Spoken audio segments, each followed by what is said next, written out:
지난번 말씀에서 우리는 온전한 믿음에는 행위가 뒷받침되어야 한다라는 사실을 배웠습니다.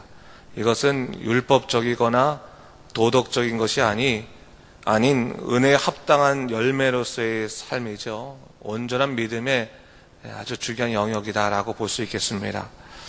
어떤 기독교 학자가요, 신앙의 3단계를 말하면서 이렇게 구분한 적이 있어요. 은혜의 경험기, 말씀의 수련기, 복음의 사명기, 이렇게 세 가지로 구분을 했는데, 첫 번째 단계인 은혜의 경험기는 뭐냐면 구원의 감격을 통해서 은혜를 체험하는 시기로 소위 우리가 영적인 첫사랑을 경험하는 시기입니다. 이때는 하나님을 인격적으로 만나서 지금까지와는 완전히 다른 중생의 삶을 살아가게 됩니다. 그 다음이 말씀의 수련기인데, 이는 하나님이 주신 믿음이 성장하는 단계로, 이때는 말씀으로 양육받고 그 삶이 변화되는 성화의 단계를 거치게 됩니다. 이 단계 때 우리가 어떠한 일들이 생기냐면, 말씀 가운데서 우리의 옛사람의 습성들을 벗어내리고 또한 하나님의 사람으로 변화되는 그러한 일들을 경험하게 되죠. 그리고 마지막으로 우리 삶 가운데 일어나는 것이 사명기라고 하는 건데, 이것은 하나님의 뜻에 합당하게 자기에게 주어진 영적인 사명을 인식하고 구속사의 일꾼으로 섬기게 되는 것, 그것을 사명기다, 복음의 사명기다, 이렇게 말할 수 있겠습니다. 모든 그리스도인들에게 그대로 적용되는 것은 아닐 거예요. 하지만 대체적으로 은혜를 경험하고 나면 말씀을 통해서 제자로 양육받고 이를 통해 사명의 일꾼으로 서게 되는 것이 이 신앙적인 흐름이다라고 볼 수 있겠습니다. 하나님의 사람은 어떤 격한 감정으로 되는 것은 아니죠. 말씀으로 양육받으면서 지금까지 살아왔던 옛사람의 습성들과 싸우게 되는 영적 갈등의 시기를 반드시 겪게 됩니다. 이는 사도 바울이 말한 것처럼 내 안에 두 자아가 싸운 듯한 그런 내적인 갈등을 겪게 되는데, 이를 통해서 우리는 하나님의 사람으로 세워져 가는 것입니다. 그래서 말씀의 수련기에 있는 사람들에게 가장 중요한 영적인 덕목이 뭐냐? 청종이라고 하는 청종. 듣고 순종하는 거죠. 이제 조금 더 정확히 말하면 듣고 복종시키는 겁니다. 여러분, 예수 믿은 사람들이 처음에 교회 다니자마자 갑작스럽게 고귀한 인격을 갖고 있는 사람으로 변화됩니까? 그렇지 않죠. 물론 갑작스럽게 변화되는 사람도 있을 수 있어요. 그러나 대부분의 사람들은 하나님의 은혜에 감사하며 살긴 하지만 그 다음부터는 뭡니까?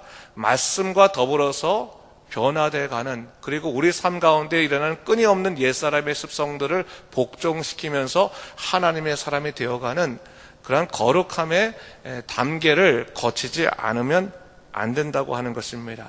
그래서 여러분, 성경을 통해 본다면 성경에 그런 교훈들이 많이 나와 있는 거예요. 많이 나와 있습니다. 근데 우리가 이걸 잘 이해할 건 뭐냐면, 성경에 나와 있는 것을 그대로 도덕적인 교훈으로 받아들이면 이것은 율법이 되는 겁니다. 왜냐하면 율법과 복음의 가장 큰 차이는 뭐냐면, 율법은 누가 드러납니까? 자기가 드러나는 것, 사람이 드러나는 것이 율법이고, 복음은 누가 드러납니까?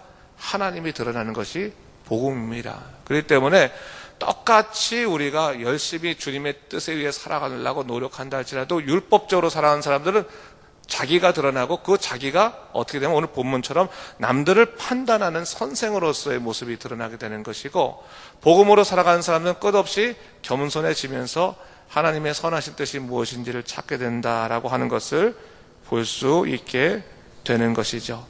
자, 그런 의미에서 우리가 아주 구체적이고 실제적인 교훈들이 야고보서에 나와 있다고 볼 수 있겠습니다. 오늘 본문의 말씀은 우리가 하나님의 사람으로 선 데 있어서 아주 중요한 삶의 교훈을 이야기하고 있는데, 무엇에 관한 것입니까? 그리스도인들의 언어 생활에 관한 말씀을 이야기하고 있습니다. 우리는 말을 잘해야 됩니다. 중요합니다.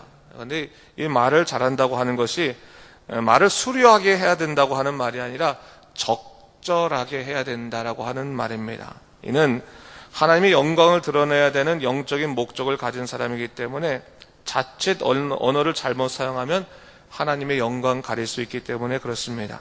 그래서 오늘 본문은 우리 자신을 돌아보는 데 있어서 좋은 교훈을 주고 있다고 할 수 있습니다. 이 본문을 통해서 우리는 하나님의 영광을 가리는 일들이 어떤 일이 있을 수 있을까? 특별히 언어적인 측면에서 두 가지를 볼 수 있는데, 그 첫 번째가 1절에 나오는데 1절을 제가 한번 읽어보겠습니다.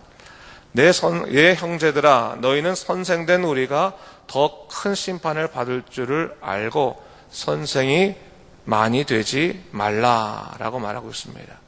자, 무엇을 말하고 있습니까? 쉽게 선생되지 말라라고 얘기하고 있는 것입니다.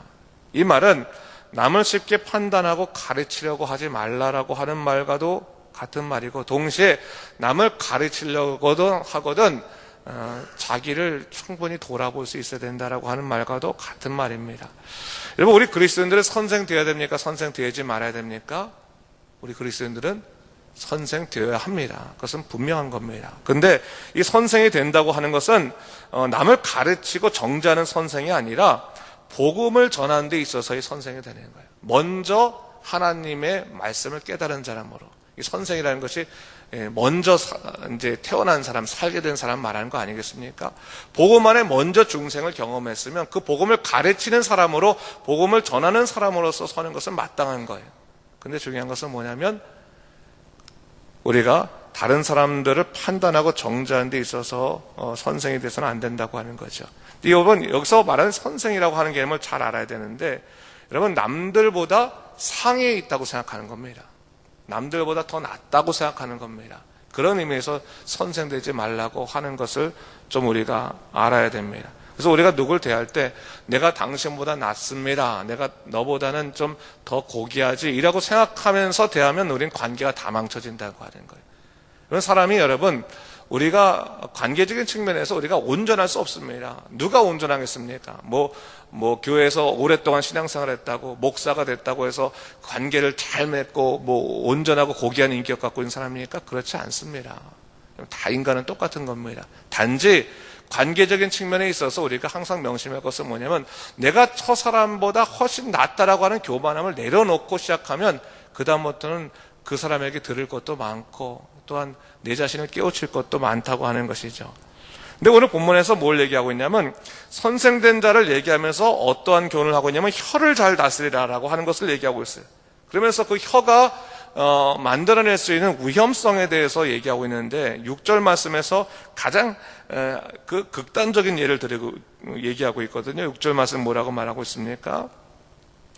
혀는 곧 불이요 불의의 세계라. 혀는 우리 지체 중에서 온몸을 더럽히고 삶의 수레바퀴를 불사르나니 그 사르는 것이 지옥불에서 나느니라. 설명할 필요도 없이 아주 무섭다는 거죠. 완전히 혀가 그냥 산불 내는 것처럼 확 사를 수 있다.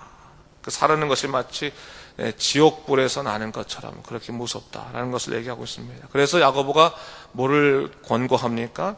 입에 재갈을 물리라 라고 말하는 거죠. 3절에 뭡니까? 우리가 말들의 입에 재갈을 물리는 것은 우리에게 순종하게 하려고 그 온몸을 제어하는 것이라. 혀를 제어하는 것, 말을 제어하는 것은 온몸을 제어하는 것과 같다라고 하는 것을 얘기하는 거죠. 쉽지 않은 일이지만 재갈을 물리는 것이 얼마나 중요한지를 우리에게 얘기하고 있는 겁니다. 이것과 연관돼서 두 번째로 하는 교훈이 뭐냐면 10절과 12절 말씀에 나오는데 제가 읽도록 하겠습니다. 보세요. 한 입에서 찬송과 저주가 나오는도다. 내 형제들아, 이것이 마땅하지 아니하니라. 샘이 한 구멍으로 어찌 단물과 쓴물을 내겠느냐. 내 형제들아, 어찌 무화과 나무가 감람 열매를, 포도나무가 무화과를 맺겠느냐. 이와 같이 짠물이 단물을 내지 못하느니라.